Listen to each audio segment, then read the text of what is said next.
जय हिंद साथियों, कैसे हैं आप सभी। मैं अजय स्वागत करता हूं आपके परिवार एग्जाम इंडिया वार में। फ्रेंड्स, जैसे कि हमारी हिस्ट्री की क्लास चल रही है बहुत अच्छी सी, बिल्कुल बेसिक जानकारी के साथ, बिल्कुल विस्तार के साथ हम पढ़ रहे हैं हिस्ट्री के बारे में। और हमने गुलाम वंश जो था उसको ख़त्म कर दिया और अब हम चल रहे हैं खिलजी वंश की ओर। तो मैंने कल आपको बलबन के बारे में पढ़ाया था। बलबन के बाद कुछ शासक आते हैं, वो इम्पोर्टेंट नहीं होते। सिर्फ ये पूछा जाता है कि गुलाम वंश का अंतिम शासक कौन था। तो मैं बात करता हूँ गुलाम वंश का अंतिम शासक जो 1290 के टाइम था, वो हो जाता है क्यूमर्स। क्यूमर्स क्यूमर्स कौन होता है? तो गुलाम वंश का अंतिम शासक, गुलाम वंश का अंतिम शासक, अंतिम शासक। तो फ्रेंड्स, कल हमने पढ़ा था बलबन के बारे में। उसने कैसे नासिरुद्दीन के बाद बलबन 1266 में गद्दी पर बैठ जाता है और वो फिर बहुत सारी ईरानी पद्धतियां, जो ईरानी दरबार की साज सज्जा होती है, उससे वो बहुत ज़्यादा प्रभावित था। वो उसने सिजदा पे बोस प्रथा, नौरोज़ा ईरानी जो नौरोज़ा उत्सव होता है उसके बारे में हमने पढ़ा था। लौह एवं रक्त की नीति अपनाई, सर काट कर लोगों को दीवारों पर टंगा देता था, इतना क्रूर इंसान था। यहाँ तक कि दरबार में हंसी मजाक पर भी प्रतिबंध लगा दिया बलबन ने। तो हमने कल बलबन के बारे में बहुत कुछ पढ़ा। अब आज हम स्टार्ट करेंगे खिलजी वंश। इम्पॉर्टेंट वंश होता है। इसमें एक ऐसा शासक आएगा जो विश्व विजेता का सपना देखता है, पर उस सपने को फिर त्याग देता है, पर दक्षिण भारत में बहुत सारी विजय करता है। और उसके टाइम में खिलजी वंश की जो शक्ति कहते हैं हम, चरम सीमा पर थी और उसका नाम था अलाउद्दीन खिलजी। तो क्यूमर्स होता है। क्यूमर्स की हत्या 1290 में जलालुद्दीन खिलजी द्वारा कर दी जाती है और खिलजी वंश की स्थापना होती है। तो क्या होता है बाबू, 1290 में जलालुद्दीन खिलजी, जलालुद्दीन खिलजी द्वारा हत्या। ये आपने लिख लिया होगा। अब मैं बात करूंगा जलालुद्दीन खिलजी के बारे में। अब हम किसके बारे में बात करेंगे बाबू? हम बात करेंगे जलालुद्दीन खिलजी के बारे में। चलिए देखते हैं कौन था ये।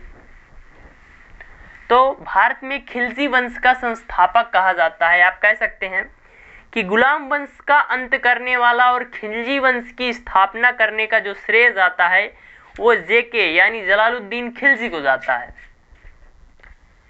जलालुद्दीन खिलजी।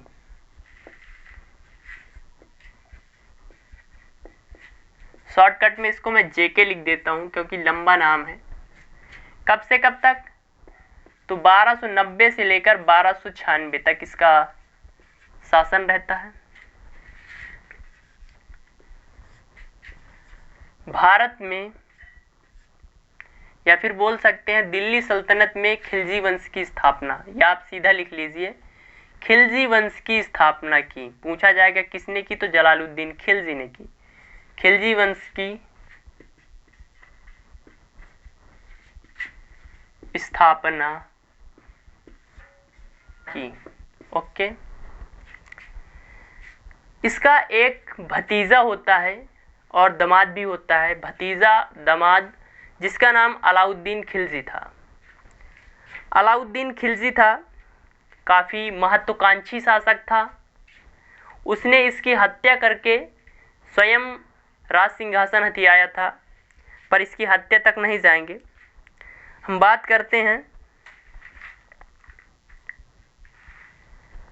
जब ये खिलजी वंश की स्थापना कर देता है तो दिल्ली के समीप ही एक किलोखरी नाम का महल है, आप किला बोल सकते हैं। तो 1 वर्ष तक किलोखरी को ही अपनी राजधानी बनाकर रखता है। तो क्या लिख सकते हैं, 1 वर्ष हेतु किलोखरी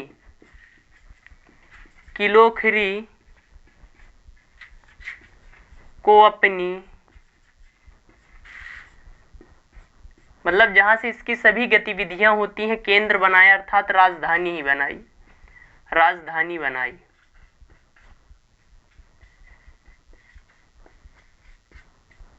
राजधानी बनाई। अब इसके द्वारा कुछ सैन्य अभियान किए गए। एक रणथंभौर पड़ता है उसमें, राजस्थान में, तो वहां पर ये 2 बार अभियान करता है और दोनों के दोनों बार असफल हो जाता है। इसके द्वारा साम्राज्य विस्तार की नीति अपनाई गई। इसने सोचा क्यों ना मैं अपने साम्राज्य का विस्तार करूं, कुछ ज्यादा एरिया ऑक्यूपाइड करूं, तो इसके द्वारा साम्राज्य विस्तार की नीति अपनाई गई। साम्राज्य विस्तार की नीति। अब देखते हैं कहां कहां इसने साम्राज्य विस्तार किया।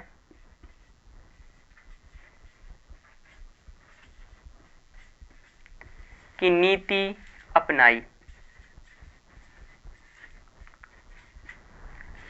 तो खिलजी वंश की स्थापना, जलालुद्दीन खिलजी 1290 से 96 के बीच 1 वर्ष हेतु किलोखरी को अपनी राजधानी बनाई। अब बात करते हैं इसके द्वारा कुछ अभियान किए गए। तो ये बात है 1291 की। राजस्थान में एक झाइन नाम का पोर्ट पड़ता है और उसी के कुछ दूरी पर है। तो बात कब की है? 1291। मान लीजिए ये आपका राजस्थान है, तो ये दिल्ली हो जाता है, इधर ये गुजरात हो जाता है और ये हो जाता है हमारा राजस्थान। तो यहाँ पर क्या है? एक झाइन नाम का पोर्ट है, झाइन पोर्ट, झाइन किला, और यहाँ पर है रणथंभौर, रणथंभौर, रणथंभौर का किला। तो जेके क्या करता है? जेके जानता है कि अगर मैंने किसी तरह भी झाइन के किले को कंट्रोल में कर लिया तो मैं आसानी से रणथंभौर के किले पर विजय प्राप्त कर लूँगा। इस उद्देश्य से क्या करता है? ये यहाँ से चलता है और इस किले को जीत लेता है। झाइन के किलों को क्या करता है बाबू? जीत लेता है। अब रणथंभौर की बात करें तो यहाँ पर है हमीर देव चौहान। यहाँ के किंग कौन है? हमीर देव चौहान, चौहान, जिन्हें इतिहास में हमीर हठी के नाम से जाना जाता है। तो क्या होता है, जब ये जलालुद्दीन खिलजी झाइन के किले को जीत लेता है तो अपनी सेना के साथ आगे बढ़ता है और इस किले को चारों ओर से घेर लेता है। अब मैं आपको बताता हूँ रणथंभौर का किला। इस तरह सपोज ये एक पहाड़ी है और यहाँ पर किला बना हुआ है। क्या है बाबू? किला है। अब इस पहाड़ी तक चढ़ने के लिए आपको क्या करना पड़ेगा? यहाँ से चढ़ना पड़ेगा, इस तरह इस तरह इस तरह। इधर से चढ़ना है तो इस तरह। तो क्या होता था, जो सैनिक थे यहाँ से बड़े बड़े पत्थर फेंक देते थे नीचे। अब यहाँ इसकी सेना, ये पत्थर गए पूरे, जैसे कि बाहुबली मूवी में नहीं दिखाया गया, उसी तरह ये पत्थर सैनिकों को रौंदते चले जाते थे। यहाँ ऊपर से बैठकर आराम से तीर निशाना लगा सकते थे, जो विषैले तीर से उनके माध्यम से। काफ़ी घेराबंदी के बाद जब जलालुद्दीन खिलजी जान जाता है, समझ जाता है कि मैं इस किले को नहीं जीत सकूंगा, तो वापस पुनः लौट जाता है। तो आप क्या लिखेंगे? 1191 में रणथंभौर पर आक्रमण।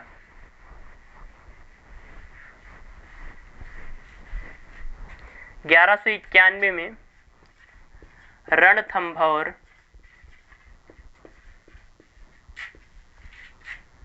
पर आक्रमण। रणथंभौर के किंग कौन थे? हमीर देव चौहान। क्या होता है? जेके हार जाता है। जलालुद्दीन खिलजी क्या हो जाता है बाबू? हार जाता है। जब हार जाता है तो आसानी से हार नहीं मानता। जिस प्रकार 1191 में तराइन का प्रथम युद्ध, फिर 1192 में द्वितीय युद्ध, इसी प्रकार 1291 में रणथंभौर पर आक्रमण और पुनः 1292 पर यह पुनः रणथंभौर पर अटैक करता है। क्या करता है? रणथंभौर पर अटैक करता है। रणथंभौर पर पुनः आक्रमण।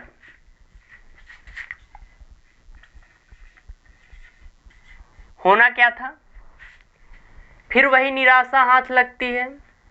जो हमीर देव चौहान थे वही टेक्नोलॉजी अपनाते हैं और इस बार क्या करता है, जेके पूरी तरह टूट जाता है और कहता है भैया जो रणथंभौर का किला है इस तरह के 100 किले इस तरह के 10 किले मेरे एक सैनिक के बाल के बराबर नहीं है।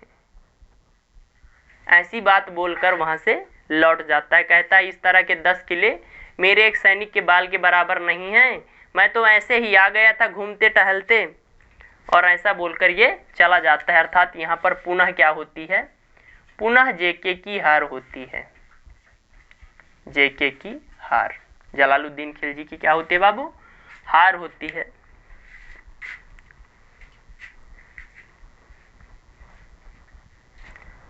इसके वक्त कुछ मंगोल आक्रमण भी हुए, तो मंगोल आक्रमण की भी बात कर लेते हैं। जलालुद्दीन खिलजी के समय तो अब्दुल्ला खां के नेतृत्व में मंगोल आक्रमण होता है। तो पूछा जाएगा कि जलालुद्दीन खिलजी के समय जो मंगोल आक्रमण हुआ वो किसके नेतृत्व में हुआ? तो इसके समय में मंगोल आक्रमण होता है। मंगोल आक्रमण की बात करता हूं मैं।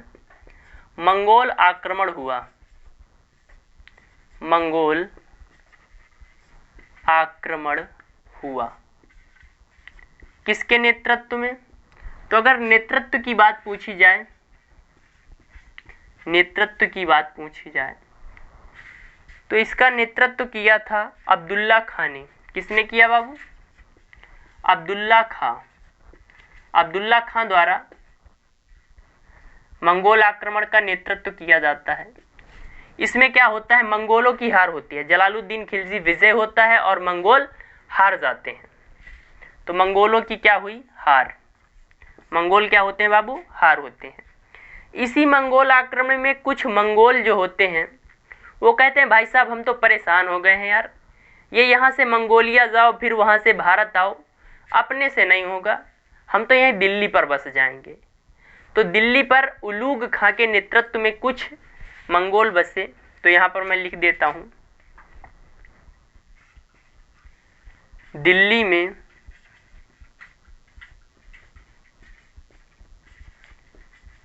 उलूग खां के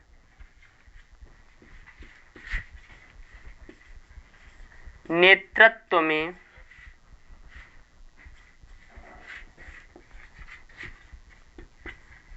कुछ मंगोल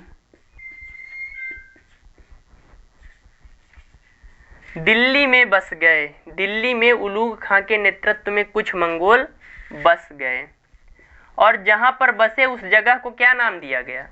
जहां पर बसे बाबू उसे मंगोलपुरी कहा जाता है। मंगोलपुरी कहा जाता है। तो मैंने क्या बताया? जलालुद्दीन के समय अब्दुल्ला खां के नेतृत्व में कुछ मंगोलों ने भारत पर आक्रमण किया। जलालुद्दीन खिलजी ने उसका सामना किया और मंगोल क्या हो जाते हैं बाबू? हार जाते हैं। फिर कुछ मंगोल कहते हैं हमसे ये नहीं होगा आना जाना, हम यहीं पर रहेंगे, दिल्ली में ही रहेंगे। तो वो क्या करते हैं? उलूग खां के नेतृत्व में दिल्ली में रुक जाते हैं और जिस जगह पर रुके उसे मंगोलपुरी कहा जाता है। क्या कहते हैं बाबू? मंगोलपुरी कहा जाता है। इतना हो जाता है। टाइम आ जाता है 1296 का। 1296 में क्या होता है कि जो इसका दामाद एवं भतीजा होता है वो देवगिरी को लूट कर आता है। क्या करता है? देवगिरी को लूट कर आता है और कड़ा, इलाहाबाद कड़ा का सूबेदार होता है, गवर्नर बोल सकते हैं, इक्तादार कह सकते हैं। तो गवर्नर होता है कड़ा का। और जलालुद्दीन खिलजी को जब पता चलता है कि ये बहुत सारा धन लूट कर लाया है तो यहाँ से चलते हैं दिल्ली से और कड़ा पहुँचते हैं। जब पहुंचते हैं तो अलाउद्दीन खिलजी द्वारा क्या कर दी जाती है, जलालुद्दीन खिलजी की हत्या कर दी जाती है और उसके सर को काटकर भाले में घुसेर कर पूरे खेमे में जहां सैन्य शिविर था सब पूरी जगह पर घुमाया जाता है और फिर उसको दिल्ली तक लाया जाता है। इस प्रकार जलालुद्दीन की हत्या अलाउद्दीन खिलजी द्वारा कर दी जाती है। तो मैं लिख रहा हूं 1296 में जलालुद्दीन खिलजी की हत्या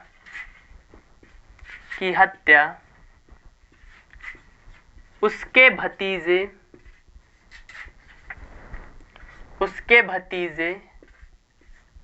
व दामाद अलाउद्दीन खिलजी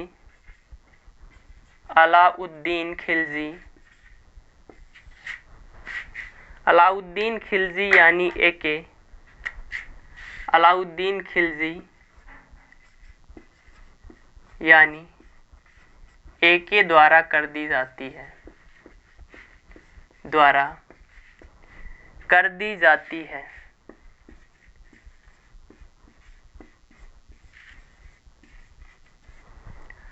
तो जलालुद्दीन खिलजी की हत्या 1296 में अलाउद्दीन खिलजी द्वारा कर दी जाती है। अब मैं आपको बताता हूं अलाउद्दीन खिलजी के बारे में। बहुत ही ज़्यादा महत्वाकांक्षी शासक, इसके समय में इतना ज़्यादा विस्तार हुआ कि ये उत्तर ही भारत नहीं दक्षिण भारत तक फैल गया था पूरी तरह से। तो बात करते हैं हम अलाउद्दीन खिलजी की।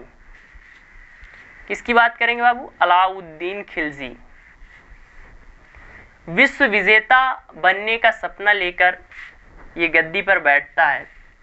सिकंदर II की उपाधि भी धारण कर लेता है, पर कुछ कारणों से विश्व विजय का सपना त्याग देता है। तो मैं बात करूंगा अलाउद्दीन खिलजी।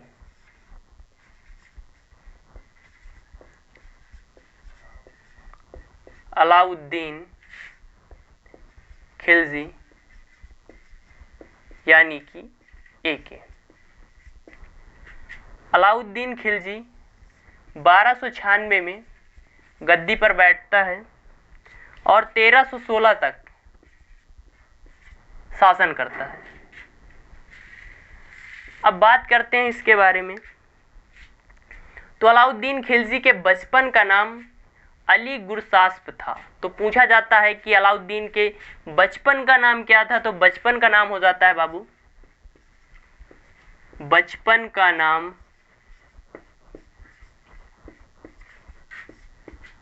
अली गुरसास्प था। बचपन का नाम अली गुरसास्प हो जाता है। नेक्स्ट बात करते हैं कि ये कहाँ का गवर्नर था। तो ये गवर्नर या इक्तेदार था किसके टाइम? जलालुद्दीन खिलजी के समय। ये कड़ा इलाहाबाद के पास पड़ता है। कड़ा कहाँ का गवर्नर था? तो गवर्नर था कड़ा इलाहाबाद।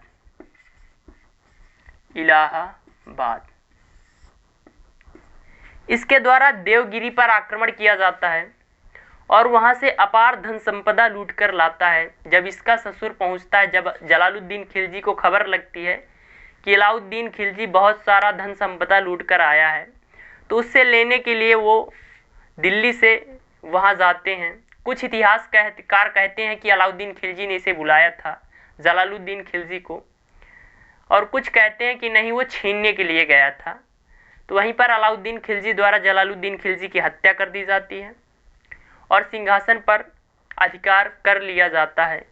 कहा जाता है कि इसके द्वारा तोपों में सोना चांदी भरकर जनता की ओर फेंकते हुए आया था। इतना ज़्यादा धन संपदा लूट कर लाया था। और अलाउद्दीन खिलजी कहाँ का गवर्नर था? तो कड़ा इलाहाबाद का हो जाता है। अब इसके एक सपने की, इसका एक बड़ा ही वो, आप इसका सबसे अच्छा फ्रेंड बोल सकते हैं, वो होता है नुसरत खां। दिल्ली का कोतवाल नुसरत खां इसका सबसे अच्छा फ्रेंड होता है। कहा जाता है ये मलिक काफूर और नुसरत खां, इन्हीं दो लोगों की बातें सुनना पसंद करता था, वरना ये किसी की बात सुनता ही नहीं था। तो इसका फ्रेंड बोल सकते हैं, या सबसे विश्वसनीय व्यक्ति या मित्र बोल दें तो ज़्यादा ही अच्छा होगा। मित्र कौन था? तो दिल्ली कोतवाल नुसरत खां। और इसी के कहने पर मैं आपको बता दूं इसका सपना क्या था। तो अलाउद्दीन खिलजी का सपना था कि मैं भी सिकंदर की तरह विश्व विजेता बनूं, पूरे विश्व को जीत लूं। और वो सिकंदर II की या सिकंदर II की उपाधि भी धारण कर लेता है। तो इसका सपना क्या था? सपना था विश्व विजय करना, इसका सपना था। और इसी नुसरत खां के कहने पर नुसरत खां कहता है कि पहले जो आसपास के प्रदेश हैं, जो दक्षिण भारत पूरा पड़ा हुआ है, इधर उत्तर भारत, मेवाड़ साइड, राजस्थान पड़ा है, इसको पहले जीतिए, सेना बढ़ाइए, आर्मी बढ़ाइए, फिर विश्व विजय कर लेंगे। तो इसी पर्सन के कहने पर विश्व विजय का सपना क्या करता है? त्याग देता है। सपना त्याग देता है।